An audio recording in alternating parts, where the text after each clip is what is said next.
Morning. There has been a quote, a phrase that has come up for me several times over the past days. And I want to share it with you today because anytime something just comes up over and over again in different areas of your life, you just start to realize, hey, there's something going on. God's speaking. So it's this phrase, and it kind of comes in two ways. But the first one is this: hurt people hurt people. Some of you are listening right now. You might be like, yep, I was with you when we talked about that. The other way that I have shared that phrase that I think is a really powerful way comes from a Franciscan priest, Richard Rohr, author, a theologian, just a wonderful soul.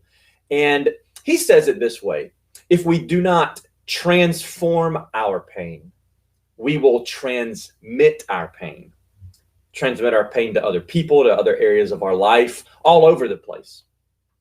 Well, so I was reflecting on that today, and I went back to Father Rohr and to seek some of his wisdom and advice, because it's just been on my mind. It's come up like 5, 6, 7 times over the past 2 days in different interactions with folks. And so I want to share this reflection with you. There is a famous image of Jesus after the cross. Jesus is in pain and suffering. His body is lifeless. And his mother Mary is holding him. We call it the Pietà. Now, Joni and I got to see this very sculpture by Michelangelo in Rome. It is absolutely stunning and gorgeous. And so I offer it just to look at today, just to reflect on it for a moment. When you think about the pain that is present in this image, doesn't get much more painful than death, than the death of your son, than the piercings that Jesus experienced, the gruesomeness that was on the cross of Calvary with folks watching on. Doesn't get much more painful than that. And yet what you see in this image that Michelangelo sculptured, what do you see in the face of Mary? Look closely. Get in really close to the image and see what is on Mary's face. I don't know about you, but what I notice is that she doesn't seem mad. She doesn't look as though she's ready to go and attack those people who took her son from her. She doesn't look in any way as if she's prepared to return pain for pain. Instead, she has this almost reflective look on her face, right?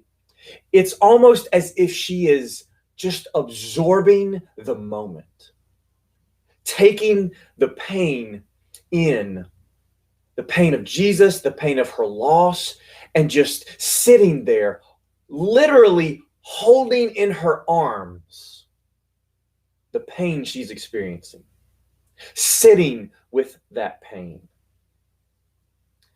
Mary is holding Jesus suffering until it becomes resurrection. And so I wonder how that might be really instructive for all of us. Father Richard Rohr says it this way. He says, unfortunately, our natural instinct is to try to fix pain, to try to control our pain and others, or even to foolishly try to understand pain. Father Rohr says that our ego insists on understanding. That's why Jesus praises a certain quality even more than love, and he calls it faith. Faith is the ability to stand in the midst, in the liminal space, as Father Rohr calls it, to stand on the threshold, to hold the contraries, the contradictions in our lives until we are moved by grace to a much deeper level, a much larger frame, where our private pain is not the center stage, but a mystery shared with every act of violence and bloodshed and every tear wept since the beginning of time. Powerful words. To stand in the midst of pain until we are moved by grace. Moved by grace. Do you hear that? If we do not transform our pain, we will transmit our pain. And brothers and sisters, I believe that it is by grace and through faith that our pain can be transformed. Learning to hold our pain, to hold the suffering that is around us or within us until resurrection arrives, until we are moved by grace, not to pass on our pain to someone else through some harsh words or some unkind thoughts, but rather to receive God's grace and to, through God's grace in our lives, pass that grace along, thereby interrupting the pain and the suffering in our lives and the lives of those around us, in order to fill that hole and that void with God's grace, God's love, with God Himself. I know I haven't answered every question. I know that there's so much more to ask, to think about, but I hope that there's something here today that you'll take with you. If nothing else, simply look on at Michelangelo's Pietà and see how Mary is holding the pain in her life, and reflect on what she's doing to navigate through it and beyond it to receive God's grace.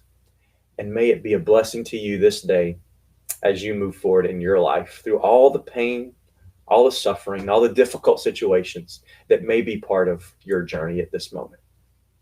I'm praying for you today.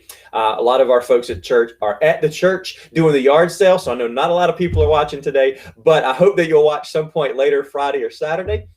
Give us a like or a thumbs up if you are able to watch. We'd love to see that. You can send in your prayer request to us. All you've got to do is text PRAY to 910-892-2711. And we'll ask about your prayer request if you'll text PRAY to that number, and then you can share that with us, and we'll be in prayer for you over the weekend. I really hope that you will do that. We've enjoyed getting prayers from folks and connecting with you that way. It's a wonderful way to let us know what we can be lifting up for you in the days ahead. Take care, and God bless.